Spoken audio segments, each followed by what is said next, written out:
stuff. Jordan, kick us off. Right, how did one celebrate last night, firstly, Roscoe? Yeah, no, it was a good celebration.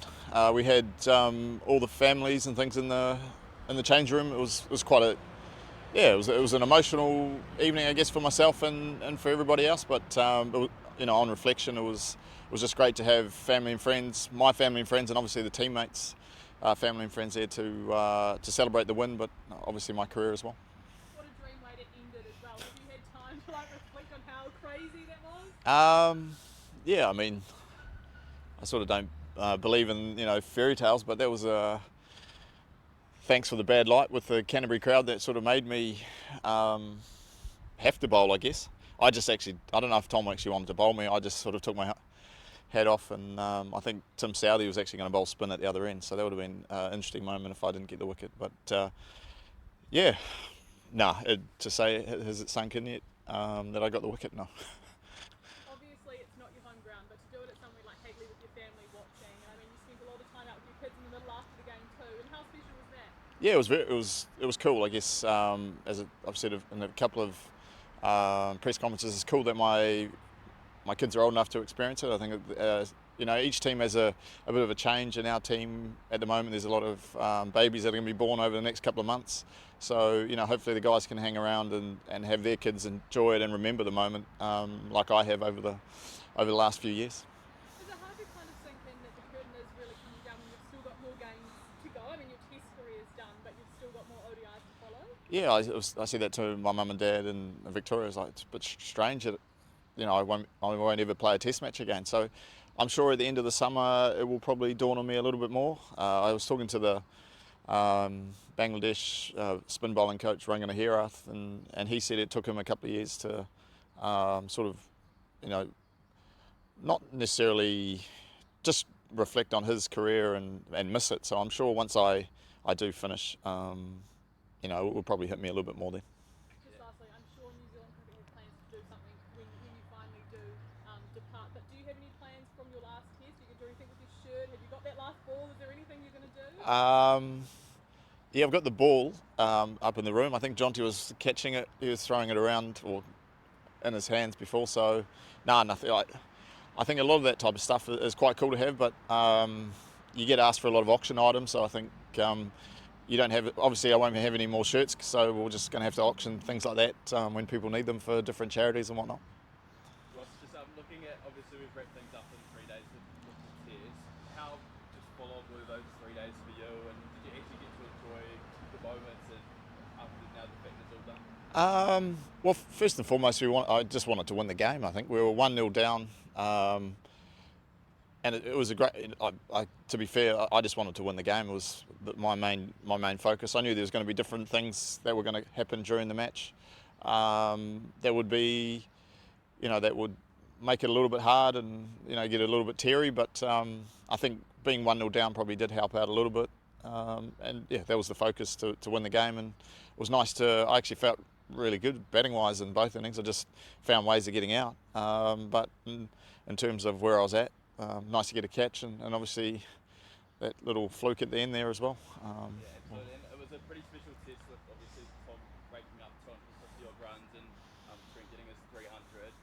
So are those things that you'll remember, and it's pretty cool to finish your test career with the rest of the team finishing with milestones like that? Yeah, I think so. I think you need those contributions to obviously win games of cricket. But I think the bowling lineup was fantastic. Dev's 100 as well, and it was good to see Tom Blundell come back into some form and get a bit of confidence leading into that South African series. I guess now it's just hope that Kane's elbow, comes right, and that team's very settled for a few years to come, I'm sure. Yeah, absolutely. And you've still got tests coming up against Australia and the Netherlands. Can we expect you to roll the arm out there for the one day? I did say that to Steady, jokingly, but no, I think first slip and backward points about my limit. I think, and going forward. Just in regards to what was on the menu last night, can Tabs avoid KFC drive-throughs today, or there was a little bit consumed. Buzzy had a bit. and that was from our trainer. So I don't know if that's a good sign, but no, it was an enjoyable moment, and yeah, it was pretty cool. What a rewind did you go for last night, Ross? I don't want to plug too many. Yeah, just yeah. No, there was a bit consumed, and yeah, I better not give away too many secrets. How many buckets did you get through?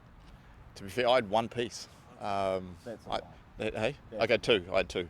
I didn't finish one of them. I was too busy talking. So not a lot. I think the boys consumed a lot more than I did. What's it like to finish your test career for bowling over to 16 and that's better than Shane Warne and Sir Richard Hadley? No disrespect, they're far. You visualise how you bowl, and then you see it, and that's why I don't bowl, because it looks pretty terrible, to be fair. But it would have been interesting if I didn't bowl. The crowd were sort of giving it to Tom. I thought, most Cantabrians are pretty stubborn, and he didn't bow down to the crowd out there. But it was funny when the umpires did come that it was in there. But yeah, Paddles and Warnie, yeah, I don't think that's a fair comparison. I don't think. Would you like to captain the ODI side in Australia? Have you sort of been approached about that without those test guys playing? No, I haven't been approached.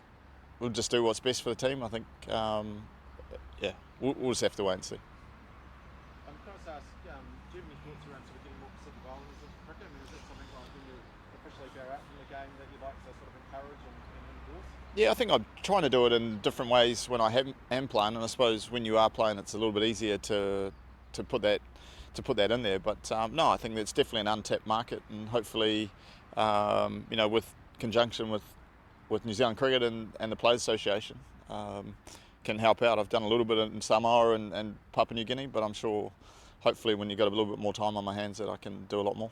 Are you sort of optimistic it can improve in the coming years, and we can hope to get maybe some more Pacific Island black caps in the coming years, maybe? Yeah, not only that, just playing first class cricket as well. I think it's a great way to do it. 2020 is a great avenue to try and get these kids involved. I think first and foremost, getting involved and experiencing it, and then you never know what from there. I heard a little bit at one of the Spark interviews. I think the crowd had a sort of Samoan chief title nickname for you. Are you able to elaborate a bit on that? What do they call you? Hey, oh no, my nickname was Gelu. That was my family name, but no, it was a few years ago that I became a chief of the village back home in the family. So, as I said in the interview, you're going to have to ask Mum a little bit.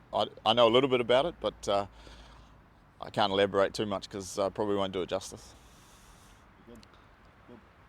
Thanks, guys. All good. Thank you. Take care.